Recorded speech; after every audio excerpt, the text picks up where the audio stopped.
ઘાસચારાની મોટી વ્યવસ્થા કરાઈ છે. 27થી વધુ ગાડીઓ અત્યારે રવાના કરાઈ છે. લગભગ 47થી વધારે થઈ ગઈ છે. હું આભાર માનીશ માન્ય મુખ્યમંત્રી શ્રી ભૂપેન્દ્રભાઈ પટેલ અને એમની સરકારનો કે એમણે અહીંયા આવ્યા ત્યારે એક જાહેરાત કરી હતી કે ઘાસ માટે પણ વ્યવસ્થા અમે કરીશું. અહીંના લોકોની એક માગણી હતી કે ગાય ભેંસ માટે ખાસ સૂકું ઘાસ મળે, કેમ કે ઘણું બધું ઘાસ પલળી ગયું હતું. તો આજે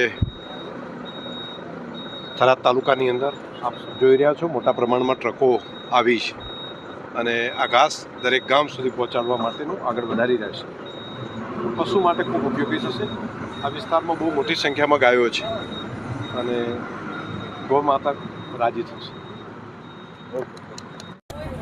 આજે ગામ ઝરણા તાલુકો સોયગામ અમારા ગામમાં ઘાસ વિસ્તરણ